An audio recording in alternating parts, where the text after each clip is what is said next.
Kaira Allah kira yawan kaira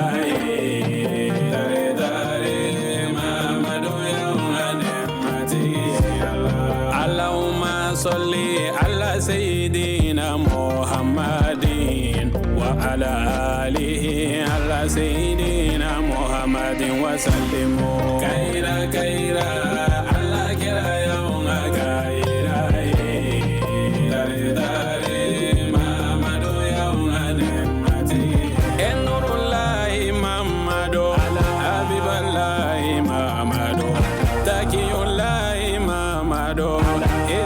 الحمد لله الكائل في محكم تنزيله ادعوني استجيب لكم ثم الصلاة والسلام على خير الانام محمد بن عبد الله وعلى اله طيبين امبادين تفسير فلا جبا مالكونو مالكو كان كوفو كا ولي ماندو سانغاني واتي او كان مدليلا امبي الله تنو الله مين كو كاكورن باكونو كانغالي ويلي ابيان جابي كيسيني نما كو ني الله فراكا كدافو الله سوهر مكا محمد كودو اني اسمو سنمو دي واجولي كنكونو امباولا دنيا كافو alisa ambe togo jamana kan silamɛya dɛmɛtɔn jɛkuluban bɛ diɲɛ kɔnɔ Jamiyatu Ansarudin o bolofara min bɛ togo kaw fɛ laada do u bɛ ci bila ka na an fa ani an karamɔgɔ yɔrɔ a ka den di u ma min bɛna silamɛya ɲɛda ɲuman yira u ka mara kɔnɔ ɲinanda in laada timɛra ka bɛn mɛ kalo ma san 2026 garijɛgɛ donna denkɛ sanuma min na o ye Ali Badara Usman Haidara togo wajuliw tɛmɛnen kɔrɔ kɔ mawuludu dugawu kalan o kɛnɛ sigira ali silamɛ jama ye kɛnɛ sɔrɔ baara in a nun donna ni an karamɔgɔ Usas Darabo ka laseli dakurunya fila ye mawuludu ko kan an ka jɛ an ko sariya ɲɔgɔn fɛ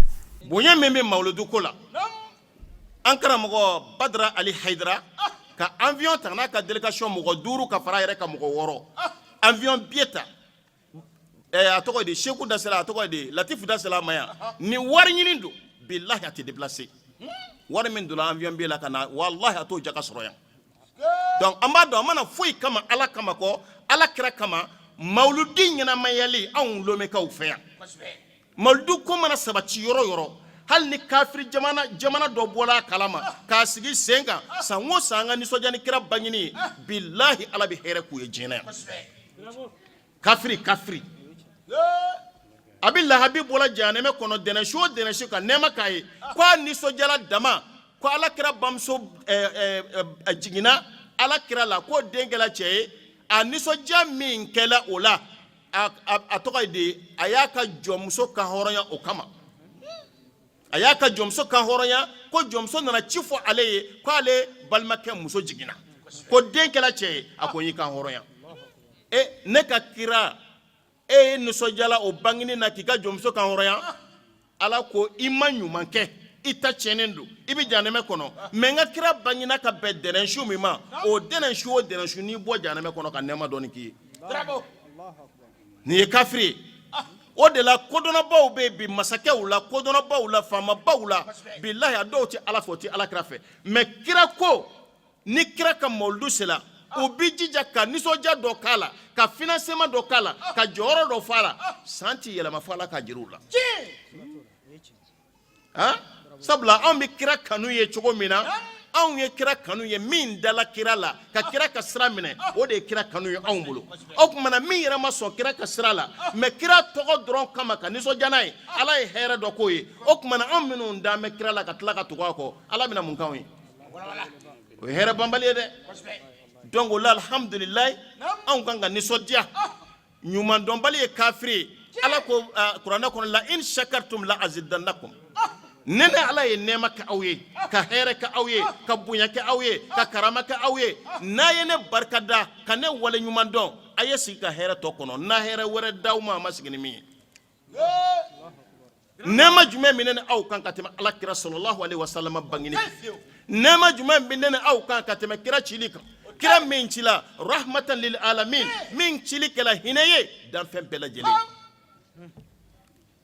bɛɛ kan ka nisɔndiya mɛ musow t'a bolofabaw kan histoire-tigiw b'a fɔ an ɲɛna an karamɔgɔw b'a fɔ an ɲɛna latifu ninnu y'a fɔ an ɲɛna ka kɔn ala kira cili ɲɛ muso tun bɛ ko min n'a fɔ jɔn de danbe kun t'a la bonya kun tɛ muso la muso kun minɛ bɛ cɛw fɛ komi jɔn ni cɛ fatula ka fɔ n bɛ taa furu cɛ wɛrɛ man sago la abada lezi o bɛ t'i feere walima min ka d'u ye o b'i bila yen kafiri ka kana gɛlɛya kunsela olu ka waso ko olu ka nisɔndiya ko u ka cɛfarinya u ka disigosi ko ko n'i ye denmuso sɔrɔ f'i k'a ɲɛnama don dingɛ na k'a datugu ko o de ye ka disigosi ko ye kafiriw tun bɛ u denmuso o de minɛ ten a selen taama tanga na kuma min na den ka di ye ka d'a ye ka dingɛ sɔgɔ k'a ɲɛnama dɔ ye k'a datugu ko denmuso wolo tɛ foyi ɲɛ la ilaha illallah kira cilen de nana o interdit complètement ka muso ka bonya segin a ma fɔlɔ muso cɛ mana fatu a tɛ tiɲɛ ta dɛ muso yɛrɛ de tun ye tiɲɛ ye mais ala ko cɛw ma n ye hakɛ min kɛ aw ye wa o ɲɔgɔnna de bɛ muso ye muso ni bonya ka kan kira de nana o jira a na kuma na kira n'a bɛ fɔ ko droit de femme maa fɔlɔ min y'a di ala ka dugukolo kan o de kɛra ala kira sallallahu alaihi wasallam ale de nana muso ka yɛrɛma hɔrɔnya muso ka bonya muso ka jɔyɔrɔ k'a jira cɛw la ni kelen y'a jɛ lahara i tɛmɛ ko b'i kamana gan donc n'anw nisɔndiyala ko kira bangina musow ta kan ka n'anw ye 100 kɛ musow kan ka 400 kɛ o la ala kira sallallahu alaihi wasallam ale bangini ka nisɔndiya n'a ye a dɔn ko ne ala ye o sigiyɔrɔ dɔ nɔgɔya e ma 1 ni 2 ni 3 e kunna diyala i ka ɲɛnamaya kɔnɔ ko don dɔ sɔrɔla k'e delila ka sigi kɛnɛ dɔ kan ka barikada kɛ ka waleɲuman dɔ kɛ ka ɲɛsin ala ma ko mun kɛla ko ala kira bangina sallallahu alaihi wasallam e den bangina e nisɔndiya k'o la ka sagaw fa ka dununw fɔ ka nisɔndiyaw kɛ i den a den dɔw yɛrɛ ye min ye ala kan sutura don i ka kɔɲɔ don nisɔndiyaw kɛla mais ala kira min cili kɛlɛ ma hɔrɔnya ye min cili kili ma danbe ye bonya ye karama ye e ka dɛsɛ ka nisɔndiya n'o bangini kuma dɔ la dɔw ka jate ye tiɲɛ yɛrɛ yɛrɛ la a bange kalow bɛ yen a bangedenw bɛ yen a datiw bɛ yen mais o tɛ dɛ san kalo 12 bɛɛ don o don y'i ja n'i ma se ka jama fara ɲɔgɔn kan e bɛ se ka nisɔndiya min kɛ hali don dɔw a kɛrɛnkɛrɛn dɔrɔn a ye siɲɛ damadɔ ɲini k'o fɔ a denbaya la ka denbaya la nisɔndiya ko ala kira bangina bilahi ka ɲɛnamaya kɔnɔ ala na ko jiri i la hɛrɛ sira kan i ma sigi ni min ye ala kira sallallahu alaihi wasallam nin bangini bilahi anw kan ka kabako bɛɛ k'a la n'an ma se don o don don kelen kelen dɔw la an ka se k'o kɛ a min ka bon n'a tɔ bɛɛ ye sirifiw aw tugulen sirifiw kɔ ka sirifiw ɲɛma n'o ye ala kira ka bangini nisɔndiya kɛ o ka bon n'a bɛɛ ye an b'o kɛnɛ de kan bi su in na donc o la an tɛ kɛnɛ lankolon kan an bɛ kɛnɛ ba de kan ala kira sallallahu alaihi wasallam a ka sahaba cɛ 4 bɛɛ o bɛɛ ye min fɔ mawludu ko la o de sɛbɛnlen filɛ kitabu kɔnɔ kitabu min bɛ wele ko ni'matul kubra a b'o kitabu in kɔnɔ n bɛna fɔ usa nimaga ye a ka dɔɔni t'a la an ka dɔɔni fɔ sani seku nali ci o dama tɛ ala kira sallallahu alaihi wasallam dɛnɛ o dɛnɛ a kun bɛ sun alamisa o alamisa a kun bɛ sun a ɲininkala a sun kun na a ko ne bɛ sun dɛnɛ ka ala barikada ka waleɲuman dɔn sabula ne muhamadu bangina dɛnɛ ko alamisa baara ɲumanw bɛ yɛlɛ o la ne bɛ sun alamisa walasa baara yɛlɛtɔ o k'a sɔrɔ ko sun ka ye ne ka baara ɲumanw na jaa kira y'a bange don dɔn a tila ka dɛnɛ sun ka kira ala waleɲuman dɔnna ye o kira kelen in ka waati laban na a ye bagan 63 a y'o de da k'o kantigɛ n'a bɛna kantigɛ ala i ye ne gɛrɛjɛgɛ san 1 na n bɛ barikada ni nin ye ka di ala ka jɔnw ma ka di fantanw ma ka di dɛsɛbaatɔw ma ala kɛ e waleɲuman dɔn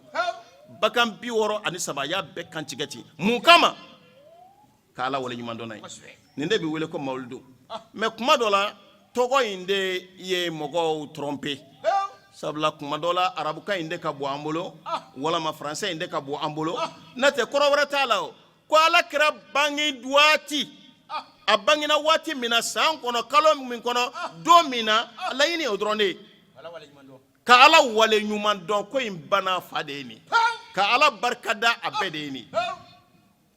jɔn bɛ se k'a fɔ ko ne bɛ ala waleɲuman dɔn kira bangeni na ni maa dɔ bɛ jɔ k'i b'o sɔsɔ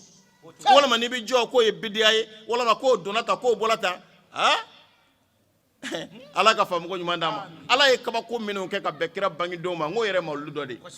mawuludu tɛ ko wɛrɛ ye o dɔnkɛ wɛrɛ tɛ yɛlɛ wɛrɛ tɛ balanfɔ tɛ foyi tɛ a ye fara ɲɔgɔn kan ka nisɔndiya ni kira bangeni a banna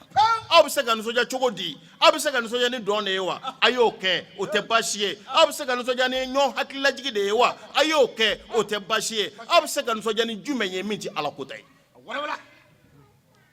donc o la ala sɔnna anw ka nisɔndiya bɛnna jumɛn ma ka jɔn wele ka na kira min n'an bɛ nisɔndiya n'a ye n'an bɛ ɲɛnajɛw kɛ a bangeni na n'an bɛ nisɔndiya n'a ka mawulidu ye o kira ye jɔnw ye a nana mun kama a ka laɲini kun ye jumɛn ye kira in o ye jɔn ye ala ka ciden don ala ka kira don nabi ɲuman don a cila ni mun ye ale de cila ni silamɛya diinɛ ye silamɛya diinɛ min n'ala tɛ diinɛ fosi minɛ bilen n'o diinɛ kelen ci wa ale de ye nabi ɲumanw laban ye wa kiraw ka imamu don dɛ bonya tigi don karama tigi don ala ye cɛ min bonya ala ko cɛ min ma habibi e de ne kanu ɲɔgɔn ye Muhamadu cila ni mun ye a cila ni jogo in de ye kabi an karamɔgɔ latifu sigi mɛ nin mikoro in na kabi kunu a bɛ ka kuma kelen min kan jogo an ka seku nana a bɛ ka kuma kelen min kan jogo kira kanu tɛ foyi ɲɛ e ye kuma min na ni jogo man ɲi n'a ye fɛn ɲɛ ye o ye diɲɛ ye mɛ ka diɲɛ ni lahara ɲɛ ye fo kuma min na ye sira kira cikun dɔn ka jɛn n'a ye ka tila k'a kɛ jogo don a cikun tɛ foyi ye fila t'a la a ɲininkale ko ala kira I cila ni mun ye a ko innama bu'istu li utammima makarimal akhlaq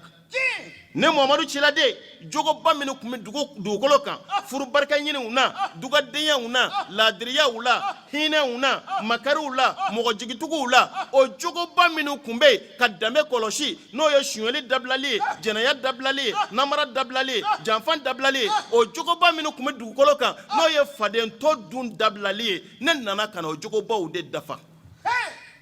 nakun fila tɛ n na n'o tɛ o kumana n'i k'i bɛ kira fɛ o ɲini k'o dɔn I ka tugu o la I k'i jogo ɲɛ ka kira représenter ni jogo ye a bɛ k'i représenter n'i da ye n'a tɔgɔ welela yɔrɔ yɔrɔ la sallallahu alaihi wa sallam tiɲɛ don dɛ mais a ka sɔrɔ a y'i jogo ka ɲi ka sɔrɔ ka sallallahu alaihi wa sallam kira mago bɛ min na o jogo in de sabula n'i bɛ sɔli kira kan sɔli ye nɔɔrɔ de ye nɔɔrɔ min bɛ jogo juguya effacer pewu ka bɔ I dusukun na ka hasidiya effacer pewu ka bɔ I dusukun na ka bɛnzɛngɔniya effacer pewu ka bɔ I dusukun na kira ka sɔli de b'o kɛ o b'a to I bɛ kira in dɔn ka kira in faamu k'a ka laɲini waleya ala k'an k'a dɔnbaga ye o tuma na ala kira sallallahu alaihi wa sallam a yɛrɛ y'a ka mawulidu kɛ a yɛrɛ ye ala barikada ni a bangenen ye anw yɛrɛ kan ka ala barikada ni kira bangenen ye kabi ala kira cira sallallahu alaihi wa sallam san 1400 kɔ mɔgɔ fɛn fɛn k'a ta waati fo ka na bila bi la bɛɛ mɔgɔ o mɔgɔ tɛmɛna bɛɛ ye ala kira ka ɲɛnamaya kɛ kira kanubaga ɲuman bɛɛ o bɛɛ ye nisɔndiyala ni kira bangenen ye awa anw ta de kan ka bonya ka tɛmɛ a bɛɛ kan sabula anw de ni fitinɛ tile bɛnna anw de ni balawu tile bɛnna anw de ni gɛrɛgɛrɛ tile bɛnna bɛnbaliya cayala anw de tile la fɔnkɔɲɔgɔnyaw cayala anw de tile la o kumana ni kira kanu tilela ka dɔgɔya anw tile la tuguni dɔ bɛ fara balawu kan fo kira kanu ka bonya anw yɔrɔ ka tɛmɛ hali sahaba tɛmɛnenw kan anw ka laɲini y'o ye fo n'an dɛsɛra bilahi k'o to sen na ala ka hinɛ bɛ na ala ka makari bɛ na ala ka dɛmɛ bɛ na awa an mago bɛ min na an b'a sɔrɔ diɲɛ ani lahara alhamdulillahi rabbil alamin an karamɔgɔ ani an karamɔgɔ denkɛ Aliyu Badara Usman Haidara ale kelen ka kɛnɛ in sɔrɔ a bisimilala laadatigiw ni maaba welelenw fɛ kurunya filala an ka jɛ an k'olu seereya ɲɔgɔn fɛ la nisɔndiyalen don a n'an fari fɔninɛ ayiwa naamu ɲamakala ton b'an fɛ Lumɛ yan naamu n'a bɛ wele Recotra section tɔgɔ naamu recotrateur a ju bɔra Mali la naamu a ton b'an bolo yan an nan'o de présenter naamu an bɛ kuma ton tɔgɔ la naamu cɛbakɔrɔ min b'an ɲɛfɛ ayiwa naamu n'o ye Haidara den Haidara ye naamu a Seyidu Badara Ali Usman Haidara naamu ɲamakalaw k'i ma k'i ni su ayiwa naamu ka bala man gɛlɛn ka kɛ ye o de ka gɛlɛn ayiwa naamu cɛ min bɔra la ka tila ka kɛ a ye naamu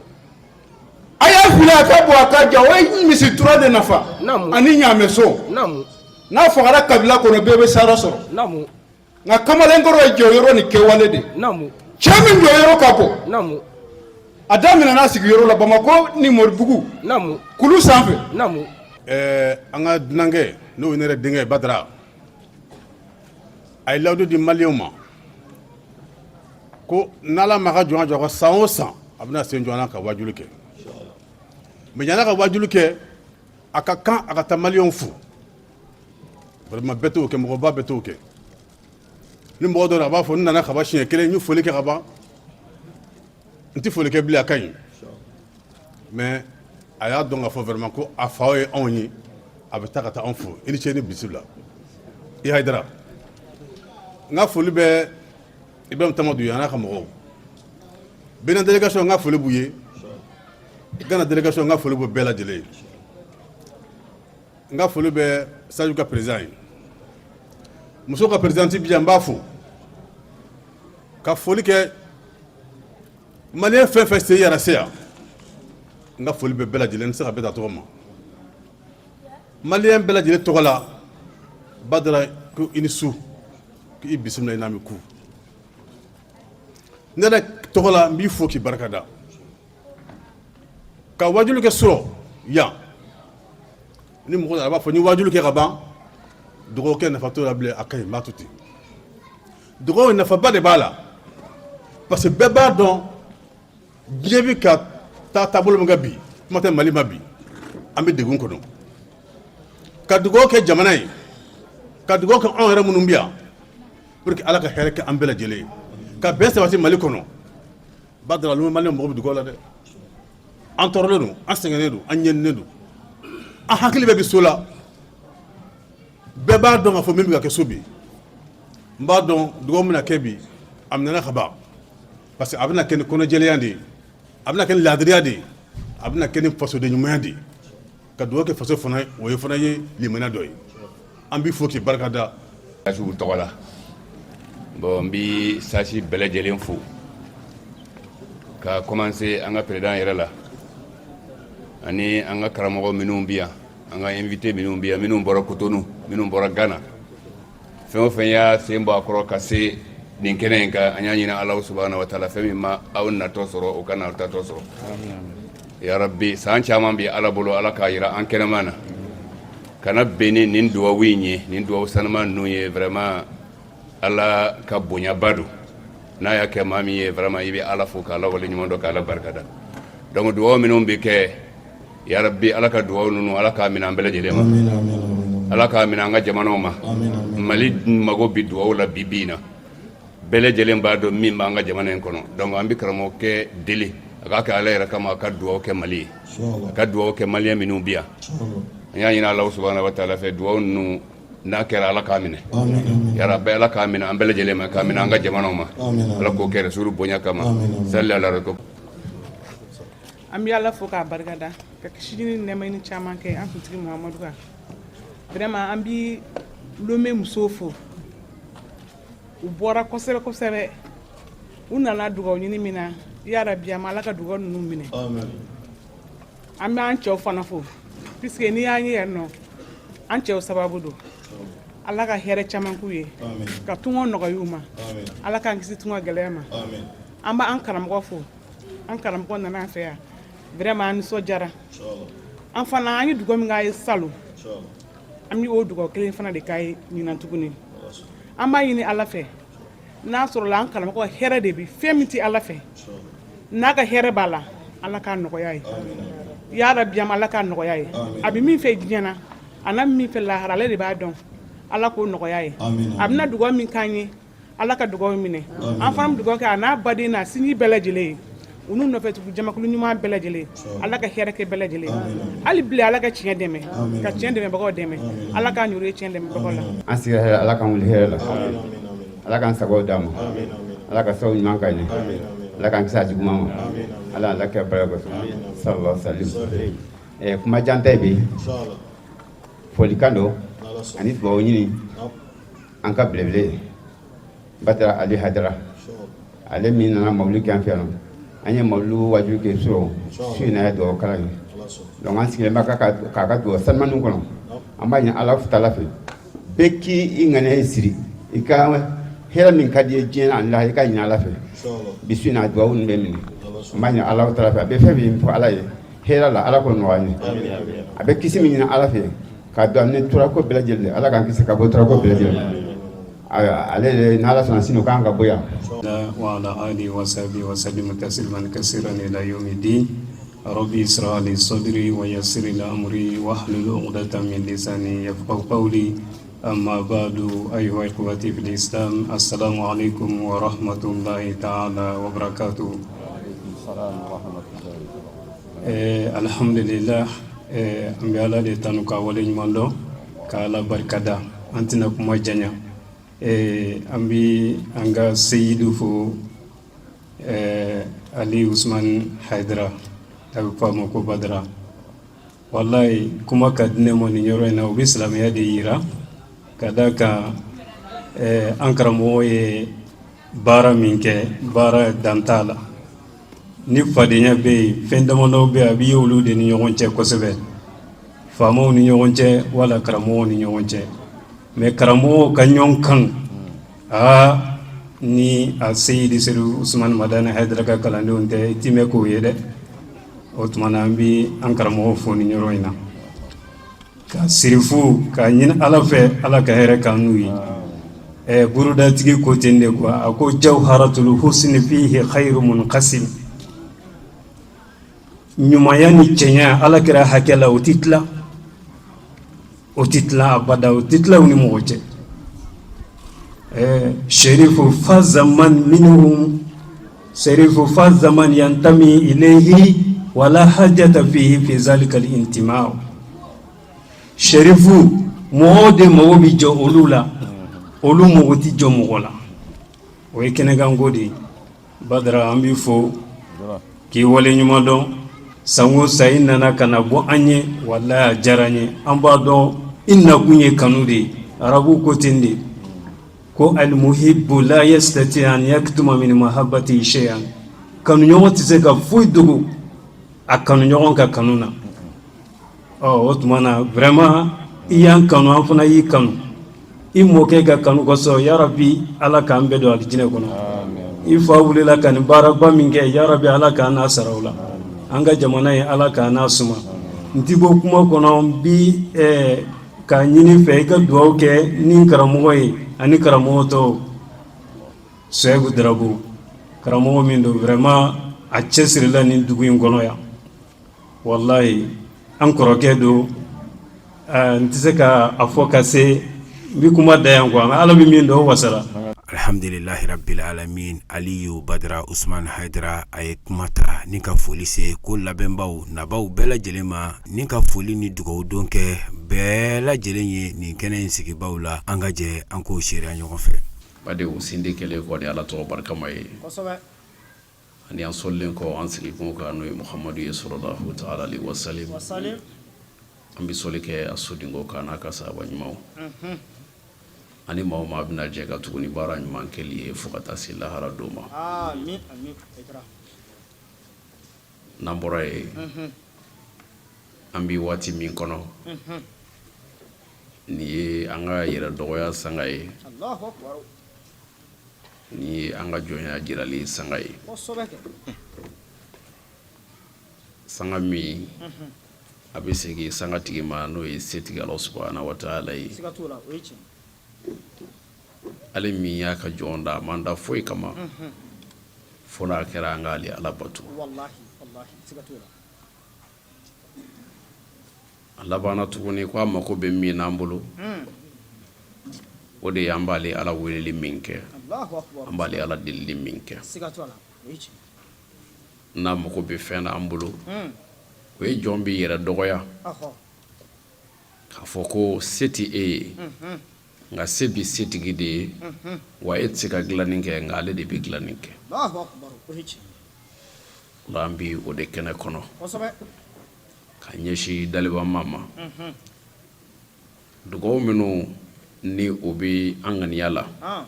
n'o ye an hamiw ye an sera ka minnu fara ɲɔgɔn kan k'a fɔ ala ye ani an da ma se ka minnu fɔ ale de ye a bɛɛ dilanba ye o la min bɛ an bolo o de ye ka ŋaniya ɲuman siri nin sigiyɔrɔ in na an farala ɲɔgɔn kan laada sira kan mɔlidu o mɔlidu an bɛ dugawu kala k'a kɔfɛ ka sanga ni an yɛrɛw hamiw an'an gamiw de jirali ye o la ala ye minnu garijɛgɛ don a la ɲina Lomé kɔnɔ yan an bɛ dugawu ɲini aw fɛ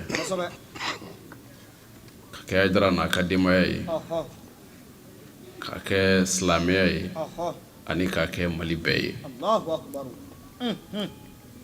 ani farafinna a n'a nɔkandugu ka taa se diɲɛ bɛɛ ma an bɛ kɔn ka min ɲini nabagaw fɛ o y'o ye ka sɔrɔ k'a ɲini Ala fɛ ale min ye dugawu ninnu jaabiba ye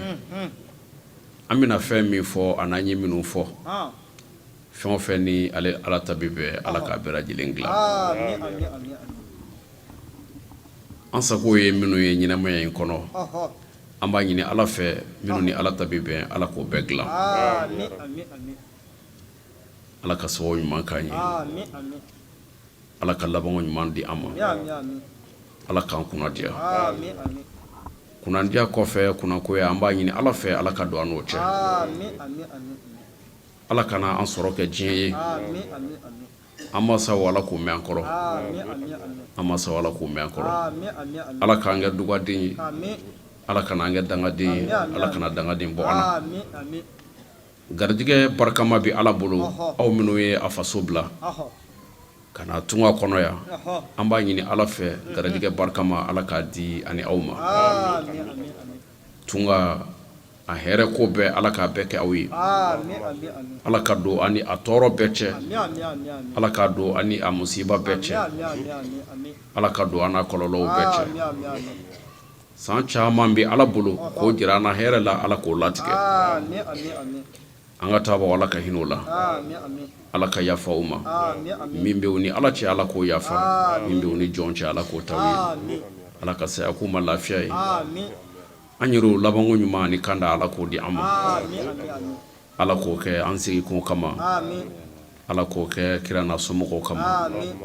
sallallahu rasul karim. Nous sommes réunis aujourd'hui coïncide à la date du 24 5e mois l'an 2026 à Lomé. Nous tiendrons d'abord à rendre toujours grâce à Allah, le tout miséricordieux, le très miséricordieux, qui nous a facilité cette mission dédiée à la propagation de sa religion, qui est la religion musulmane du prophète Mohammed alayhi salatu wassalam. On lui rend grâce pour ça. Cette tournée fut débutée du 14 de ce mois jusqu'à ce jour qui va prendre sa fin à l'occasion de cette prière organisée par la communauté musulmane, les ressortissants maliens, les ressortissants de la sous-région, ainsi que les membres de l'association Ansardine. Cette occasion fera fin à cette tournée initiée par l'association Ansardine internationale. Sur ce, nous tiendrons à remercier l'initiateur qui est l'association Ansardine qui ont initié qu'on puisse organiser cette tournée de sensibilisation à l'occasion de la bonne propagation de l'islam authentique. On vous remercie infiniment. On vous remercie de tout ce que vous êtes en train de mener pour la bonne compréhension de cet islam. Sur ce, nous n'allons pas oublier les sympathisants de l'association Ansardine et les sympathisants de l'islam authentique. Tous ceux qui ont contribué pour la réussite de cette mission noble de Dieu, Allah subhanahu wa ta'ala, on le remercie infiniment. Depuis le Nigeria, le Bénin et le Togo. Nous remercions et nous saluons le président de la République togolaise, la communauté musulmane du Togo, nos frères chrétiens, les traditionalistes, ainsi que les hauts conseils des Maliens établis au Togo, qui est moi, je dirais mon jeune frère, ou mon fils en question, M. Youssouf Koulibaly, de nous accompagner à tout moment sans commettre des failles. Alors, à tout ce qu'il a accompli, aux côtés de l'association Ansardine avant que nous soyons ici, on lui remercie infiniment.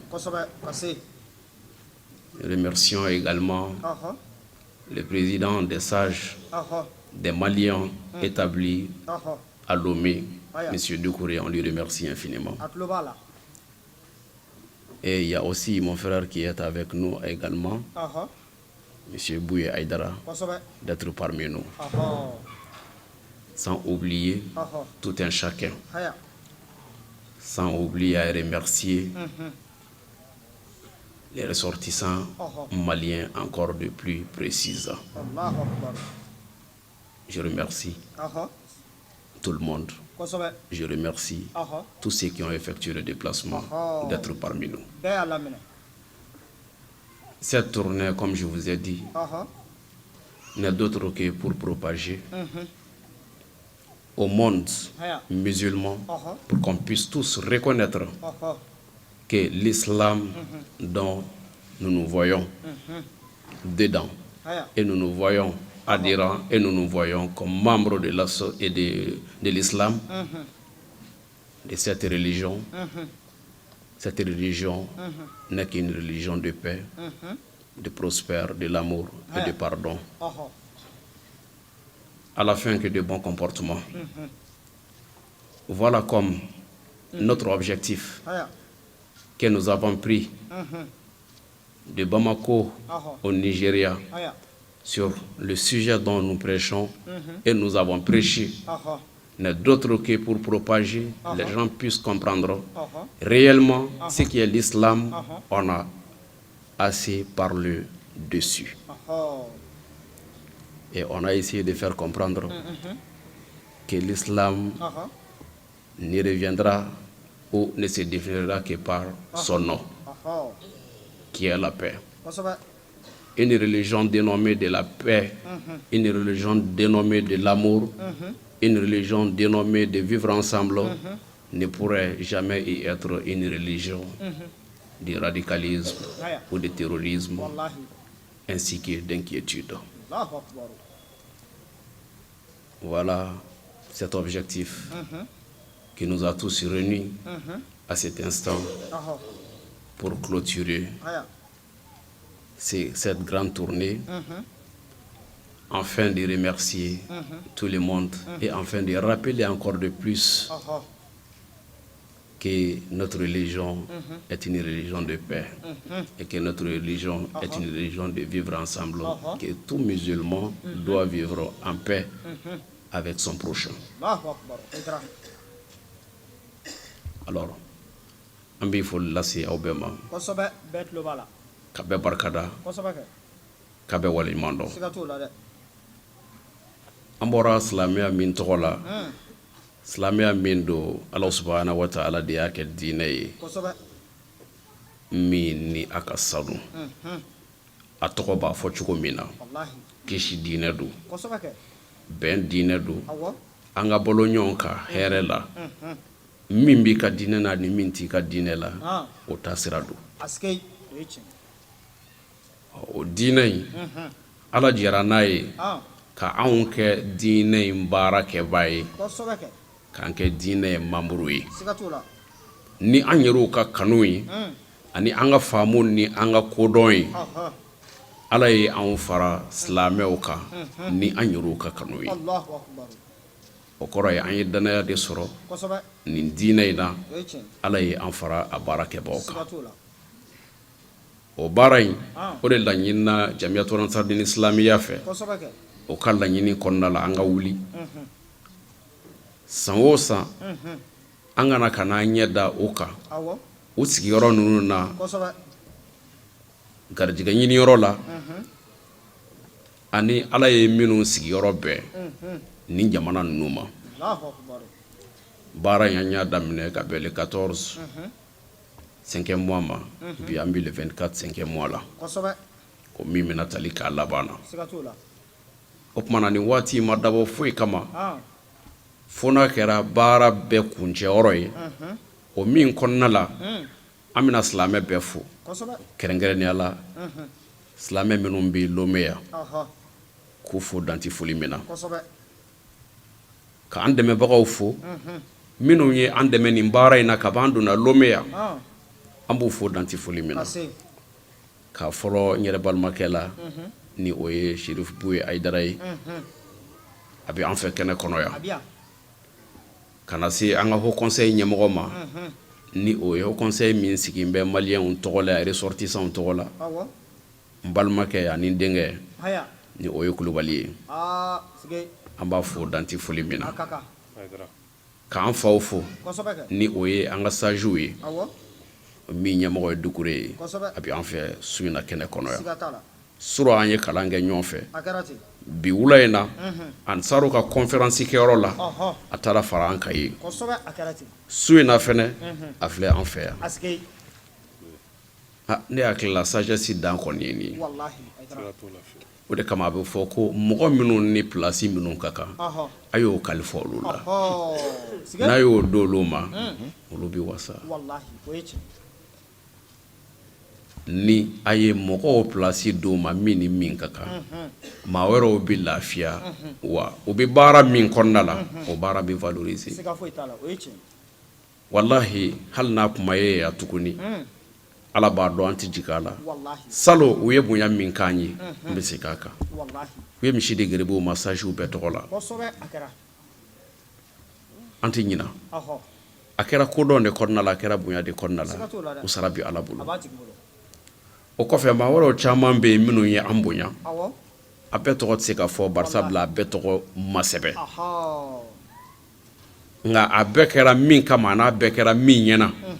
o b'a bɛɛ dɔn an bɛ bɛɛ fo Mama Bacili k'a fo ni sigiyɔrɔ in na a taara nɔnɔba di an ka mɔgɔw ma sura n y'a fɔ a ye kɛnɛ kɔnɔ yan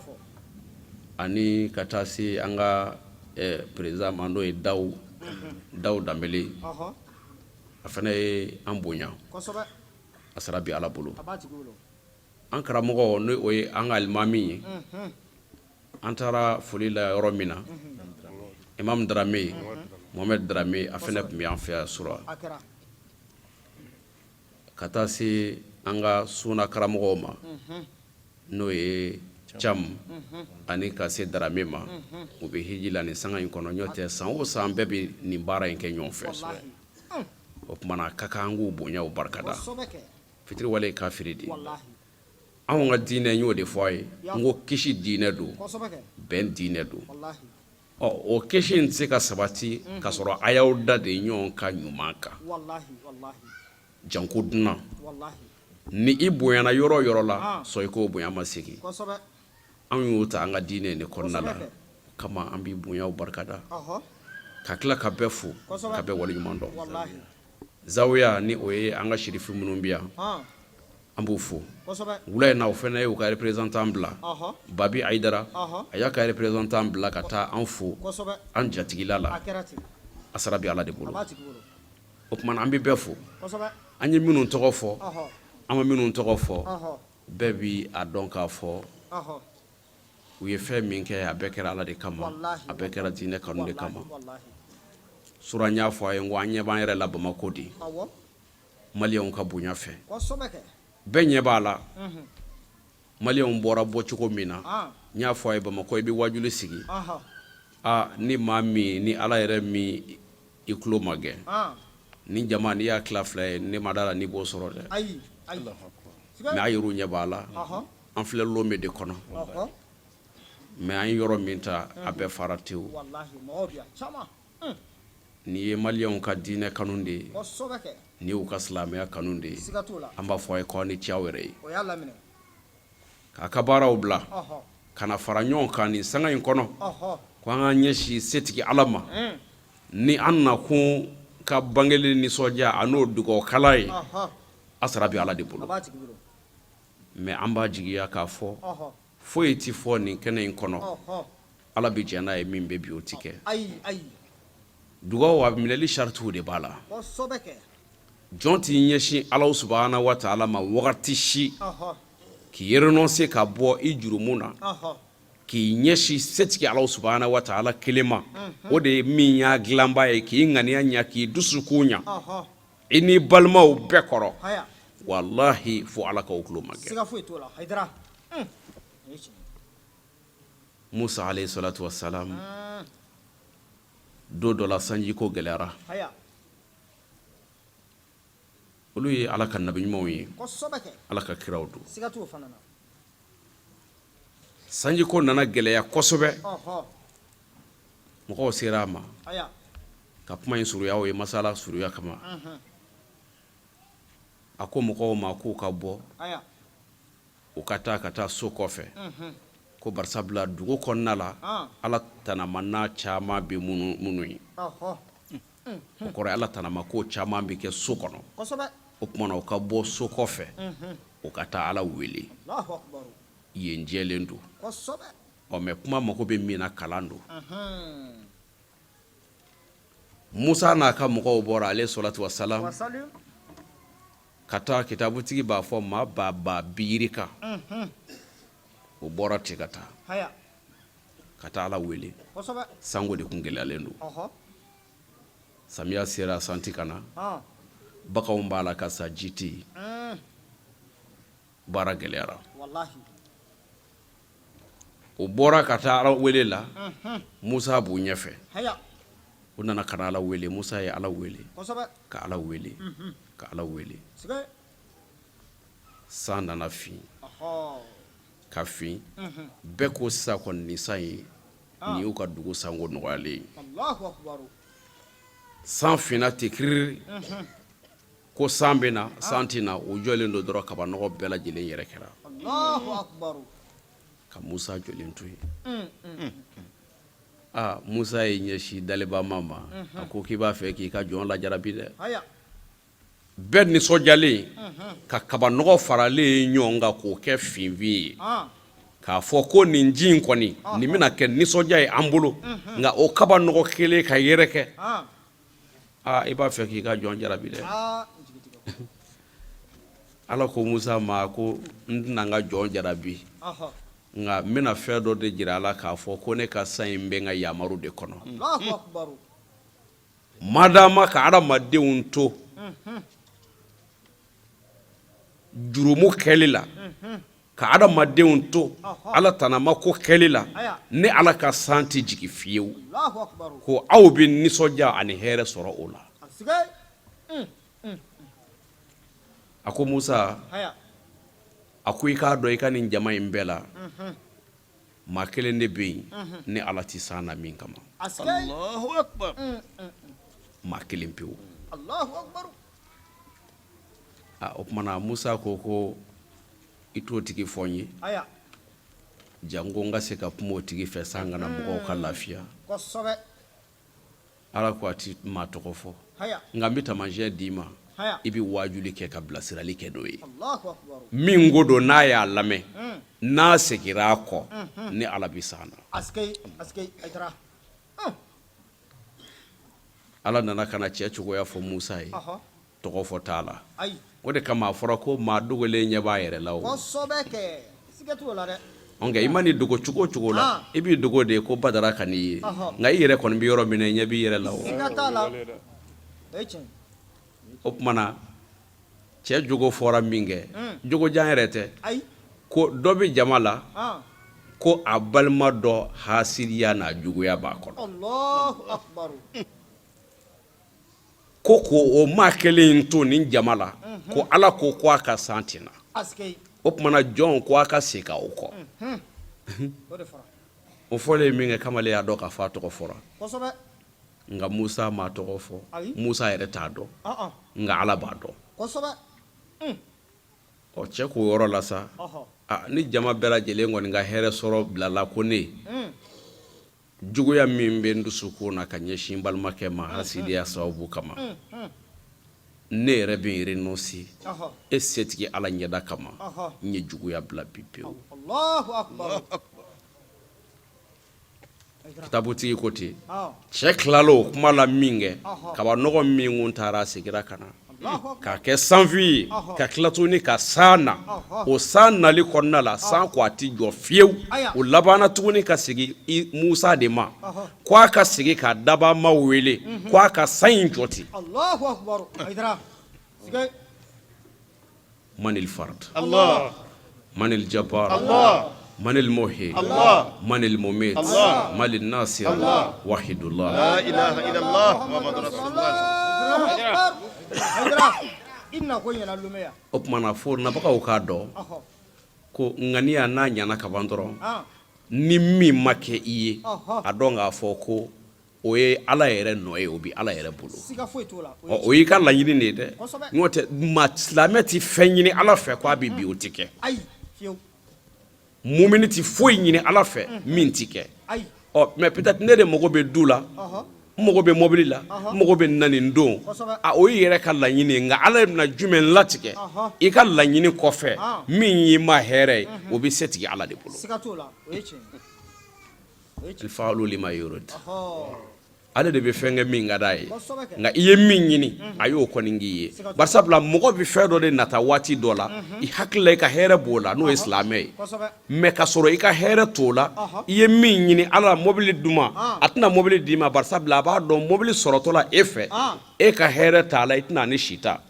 e dun ka di ala ye a b'o falen fɛn wɛrɛ la min ka y'i ma ka tɛmɛ mobili kan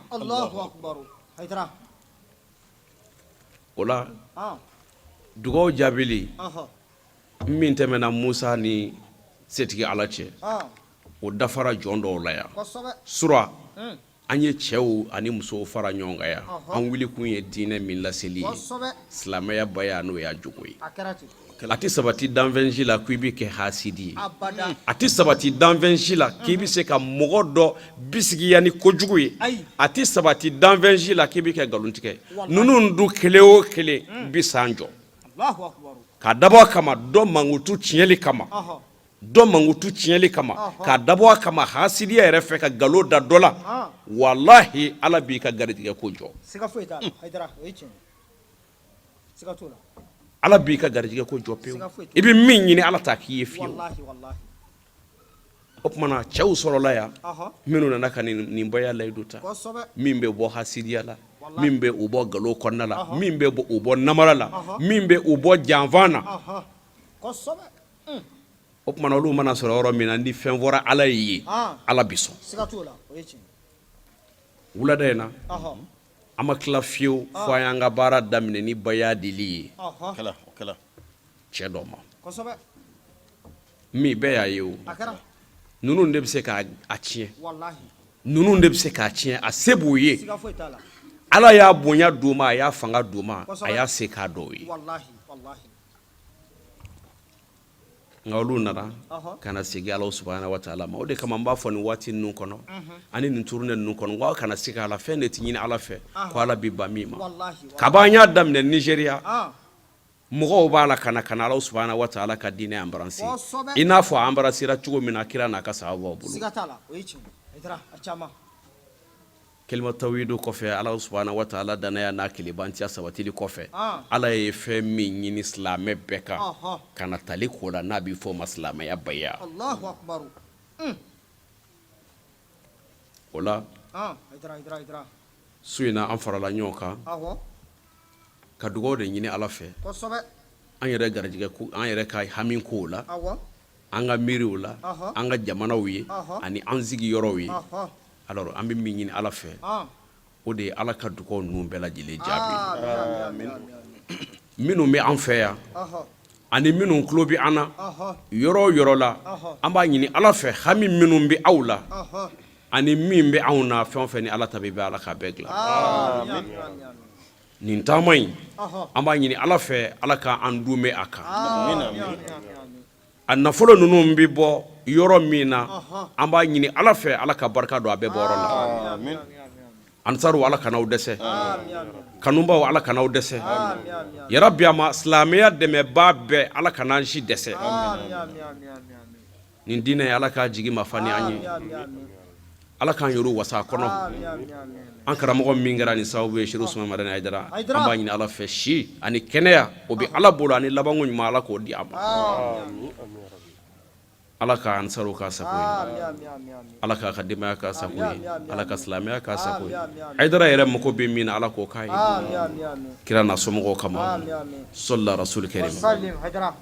an tɛna kuma diɲɛ tuguni an bɛ ansaru fo ka se ka ansaru barikada u ka wuli ka jɔ la n'u ka cɛsiri la an bɛ jamana min kɔnɔ Togo don a président national n'o ye Tamadu ye an b'a fo a bɛ jamana in kɔnɔ a b'a la ka min kɛ ansaru ye an b'a kalama ko ani cɛsiri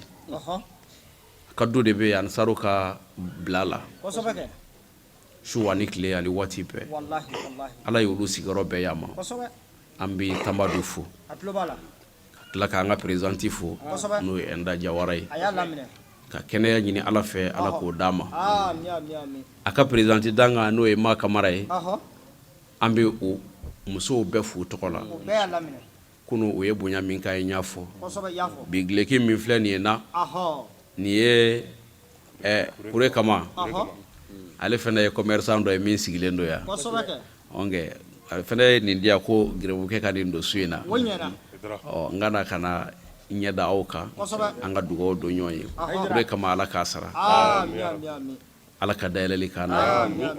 o kɔfɛ an ka ansaru minnu bɔra Ghana représentant bi an fɛ yan an bi a fo ka tila tuguni ka Kotonu karamɔgɔkɛ n'o ye Yata Bare ye k'a fo danti foli min na o ni cɛsiri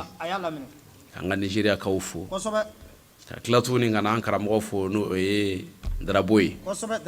ani an karamɔgɔ ni o ye Mangane ye ninnu de kɛra Hayidara dalanɛ ye ani a farikolo ye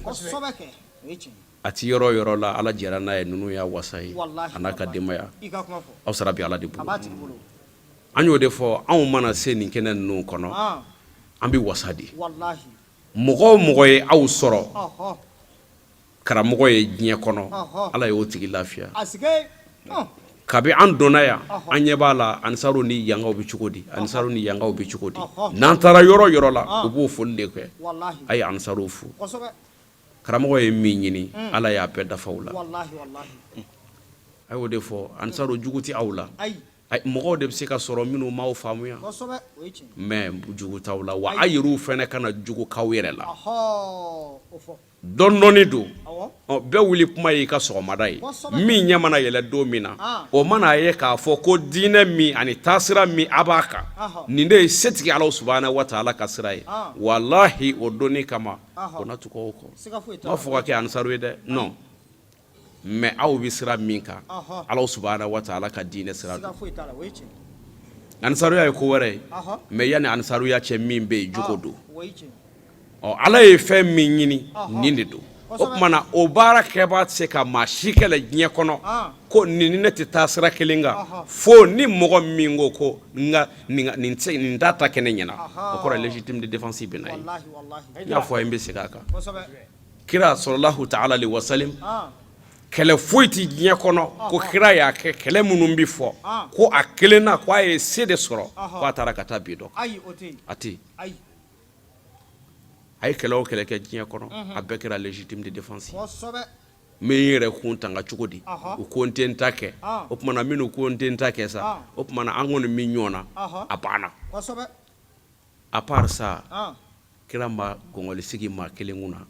k'o ɲɛ se sɔrɔ walima fo i ka kɛ silamɛ ye o tɛ yen o tuma na nin diinɛ sanuma in de bɛ an bolo a ka kan an k'a lakɔlɔsi a ka kan an ka hakili to a la. alhamdulillahi rabbil alamin baara in kun cɛra ni sirikɛ ka dugawu sanuman ye ka ba an ka jɛ an k'o sira ɲɔgɔn fɛ. wa fɔ rabbana atina fid dunya hasana wa fil akhirati hasana wa qina azaban nar ربنا لا تزغ قلوبنا بعد إذ هديتنا وهب لنا من لدنك رحمة إنك أنت الوهاب ربنا أنزلنا مائدة من السماء تكون راغدا لأولنا وآخرنا وآية منك وارزقنا وأنت خير الرازقين ربنا آتنا من لدنك رحمة وهيئ لنا من أمرنا رشدا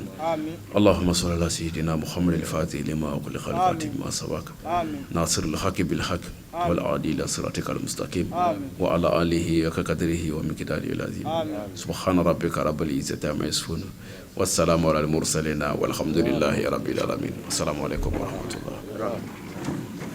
Ambadum anya fa yatukum na korfo damina la kafoni anye Togo wajulu temene koroko mauludu dugo kalankene mi sigila mi sorola o kene kono odi kuyini kawfo ka wale malo sangani wati au kanyama dalila ala wele munun kera strakati munun bor ala ka ke kolosmani basige kado jiya kono ka barka do kene sigi bawla ni mauludu de yere horomai folila kuma ba anti senga anti nyina ambata ka dislam anya joro ni islam anya joro ma afana karamo wa sayyidu sharif usman marana hidra kala kana nyeme nyono shukran lakum ala katanga kono Kaira, Allah kira yaun akaira, dare dare, Muhammadu yaun anemati